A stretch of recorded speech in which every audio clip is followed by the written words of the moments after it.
아멘. 오늘은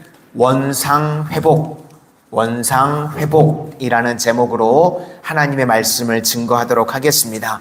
오늘 본문의 주제는요, 원상회복입니다. 그러니까 자유를 주고 해방을 주라, 그런 뜻입니다. 그래서 네 가지 제도가 나와 있는데요. 안식년, 희년, 그리고 고엘제도, 노예 속량법, 이렇게 네 가지 제도가 나옵니다. 여기서 개념은요, 탕감입니다. 탕감이 무엇입니까? 내 힘으로는 안 되는데요, 하나님의 은혜로요, 한 번에 다 속량받고 끝나게 된다, 해결받게 된다는 것입니다. 그래서 이 네 가지 제도를 차례대로 한번 살펴보면요, 첫 번째는 안식년인데요, 이 안식년에는 전제가 있습니다. 안식년은 사람을 위한 것이 아니고요, 안식일이 사람을 위한 것이고, 안식년은 땅의 안식입니다. 그래서 주로 목사님들이 안식년을 많이 갖는데요, 사람이 아니고 이건 원래는 땅의 안식입니다. 그래서 저는요, 안식년은 없을 거예요. 저는 땅이 아니거든요. 그래서 원래는 이거는 사람에게 해당되는 것은 아니고요, 이 안식년은 땅에게 해당되는 겁니다. 그래서 6년 동안은 타정하고 7년째는 이제 파종하지도 말고 가꾸지도 말고 거두지도 말라, 그 말씀입니다. 이렇게 하는 이유는 이제 땅의 힘이 회복되도록 하는 의미가 있고, 또 그렇게 되면 그냥 내비두면요, 자연스럽게 자라나는 것들이 있잖아요. 그렇죠? 내가 막 심고 가꾸지 않아도 자연적으로 자라나게 되는 것들이 있습니다. 그러면 그거는요, 약자들을 위해서 주라는 거예요. 내가 먹지 말고 그것들은 가난한 사람들이 그냥 먹을 수 있도록, 그러니까 욕심으로 살지 말고 여유로 살라, 그 말씀입니다. 6절과 7절 우리 한번 다 같이 보시도록 하겠습니다. 6절과 7절입니다. 시작. 안식년의 소출은 너희가 먹을 것이니 너와 내 남종과 내 여종과 내 품꾼과 너와 함께 거류하는 자들과 내 가축과 내 땅에 있는 들 짐승들이 다 그 소출로 먹을 것을 삼을지니라. 그러니까 땅과 약자들을 위해서 하나님께서는 안식년을 주셨다는 것입니다. 그런 의미에서요, 교회는 너무 막 이렇게 조직적으로 움직이는 거 그렇게 꼭 바람직한 것 같지는 않습니다. 그래서 교회에서는요, 막 너무 달달 볶아서 하는 것보다는 은혜로 자발적으로 하나님 앞에 헌신하고 하나님의 일을 감당하는 게 그게 중요한 것 같습니다. 그래서 교회는요, 교회의 목적은 발전이 아닙니다. 단순히 숫자 늘리고 단순히 헌금 늘리는 것, 그게 아니라요, 성경은 발전이 아니라 온전이라고 이야기를 합니다. 우리가 다 깨졌죠. 그래서 온전해지는 회복입니다. 단순히 발전이 아니라 우리는 주님 안에서 깨어진 것들이 온전하게 회복되어지는 것이 중요합니다. 그래서 저는 우리 교회도요, 발전이 아니라 온전한 교회가 되기를 소망합니다.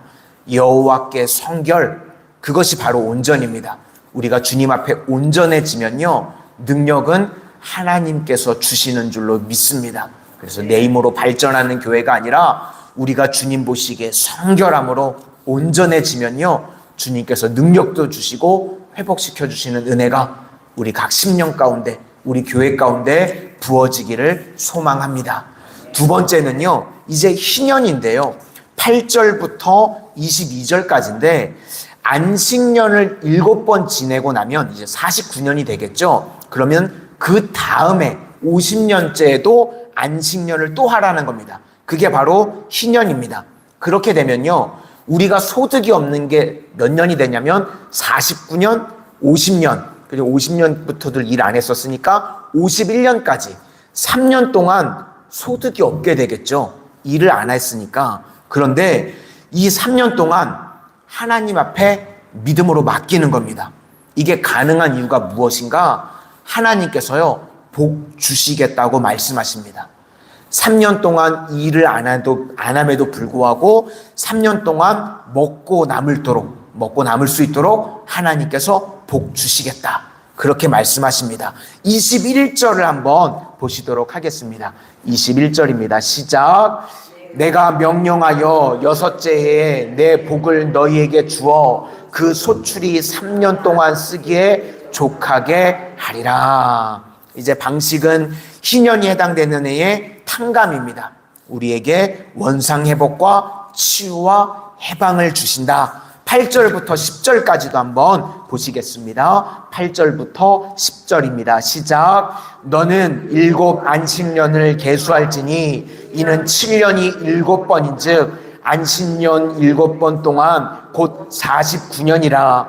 7째 달 열 속죄일이니 너는 뿔 나팔 소리를 내되 전국에서 뿔 나팔을 크게 불지며 너희는 50년째를 거룩하게 하여 그 땅에 있는 모든 주민을 위하여 자유를 공포하라. 이 해는 너희에게 희년이니 너희는 각각 자기의 소유지로 돌아가며 각각 자기의 가족에게로 돌아갈지며. 그러니까 살고 팔고 했던 것들 다 원점으로 돌아가는 겁니다. 탕감해 주는 겁니다. 이게 바로 하나님의 아이디어입니다. 그래서 예수님께서 이 땅에 오신 이유는요, 우리에게 희년을 선포하시려고 오셨다는 겁니다. 누가복음 4장 18절 말씀을 보니까요, 나를 보내사 포로된 자에게 자유를, 눈먼 자에게 다시 보게 함을 전파하며 눌린 자를 자유롭게 하고 주의 은혜의 해를 전파하게 하려 하심이라. 이것이 바로 희년입니다. 희년은요, 대속죄일과 똑같은 것입니다.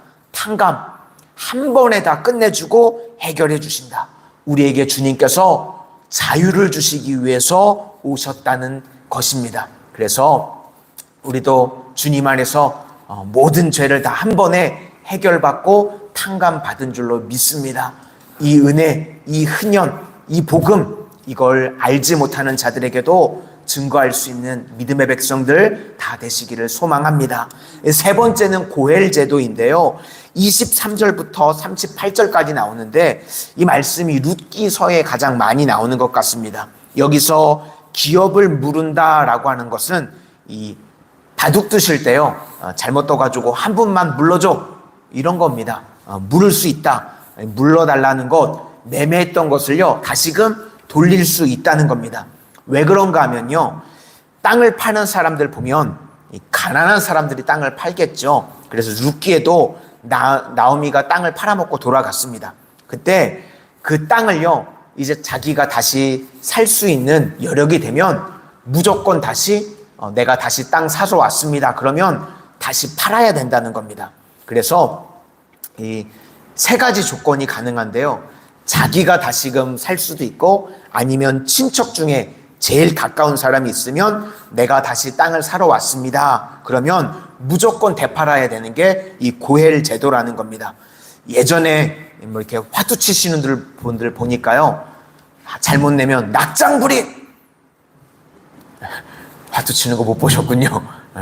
우리 믿음의 사람은요, 낙장불입 아니라 바꿔주라는 거예요. 누가 뭘 잘못해가지고 이렇게 실수로 뭐 땅을 팔게 됐거나 그러면 바꿔주세요, 다시 돌려주세요, 그러면 그거 다시 돌려주라는 겁니다.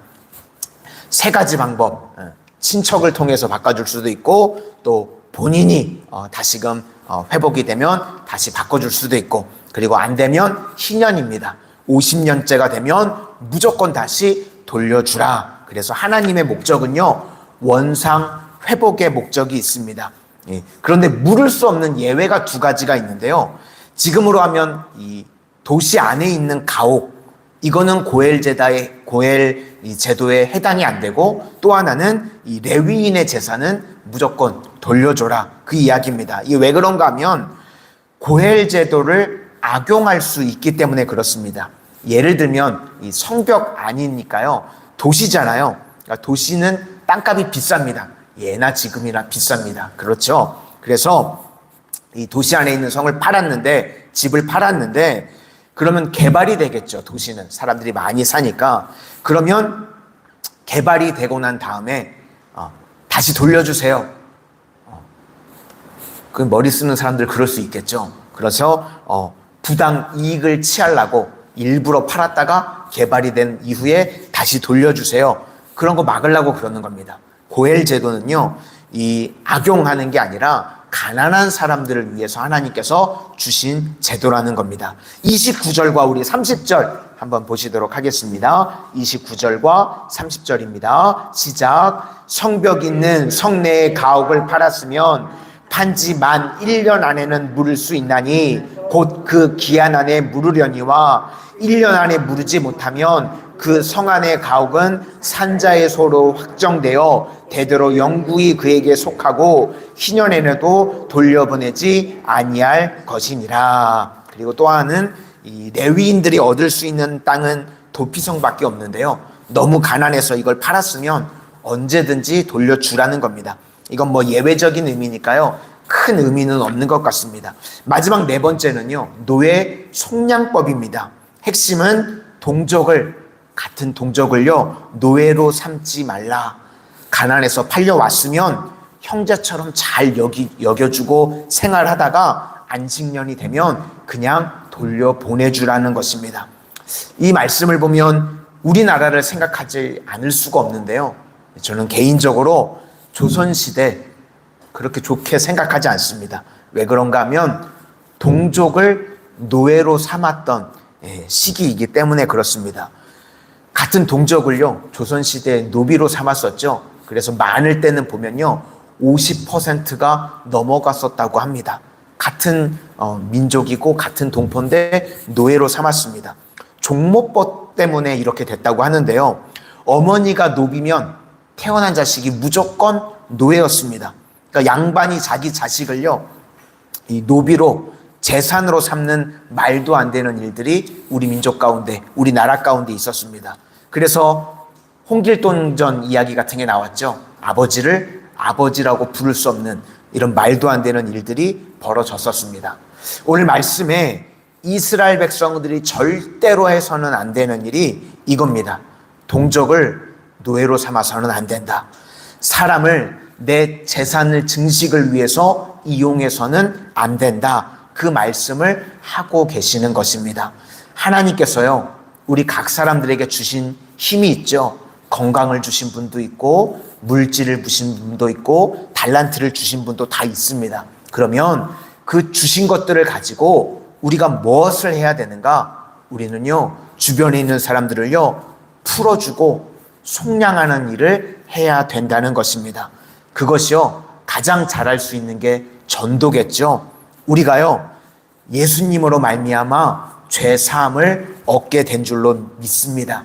그러면 아직 죄의 문제가 해결되지 않은 사람들이 있죠. 그 사람들에게 가가지고요, 자유를 선포하고 죄의 사슬로부터 속량하고 해방시켜주는 일을 해야 된다는 것입니다. 그래서 하나님께서 우리에게 주신 건강, 물질, 시간, 이걸 모두 사용해가지고 내 주변에 있는 모든 사람들에게 자유와 해방을 주는 인생을 살아야 된다. 그 말씀입니다. 오늘도 이 땅을 살아가는 동안 하나님께서 내게 주신 모든 것을 가지고 내 주변에 있는 사람들에게 자유와 해방을 선포할 수 있는 하나님의 거룩한 백성들로 쓰임받게 되시기를 주님의 이름으로 축원을 드립니다. 기도하겠습니다. 은혜의 주님, 죄로 인하여 죽을 수밖에 없던 저희들을 예수님의 십자가의 은혜로 말미암아 죄의 속량과 해방과 자유를 허락해 주신 것 진실로 감사를 드립니다. 저희들도 이 땅을 살아가는 동안 주님 주신 그 은혜와 십자가 사랑을 세상 가운데 증거하고 선포함으로 말미암아 주님을 알지 못하던 자들에게 자유와 해방과 속량을 주는 그런 인생 다 살아가게 하여 주시옵소서. 오늘도 주님 저희들에게 건강 허락하여 주셔서 주님 주신 건강으로 마음껏 사명 감당하며 나아가게 하여 주시고, 우리 성도님들 각 가정 가운데 직장과 생업과 사업 위에 넘치도록 축복하여 주셔서 그것을 가지고 내 이웃, 내 형제들을 돌보고 마음껏 섬길 수 있는 하나님의 거룩한 자녀들로 살아가게 하여 주시고, 오늘도 어떠한 기도의 제목을 가지고 주님 앞에 나왔든지 주님 앞에 기도할 때에 주님, 저희들 그 기도의 제목들 가운데 풀려지고 해결되어지고 해방되어지는 은혜가 임하게 하여 주시옵소서. 예수님 이름으로 기도드립니다. 아멘.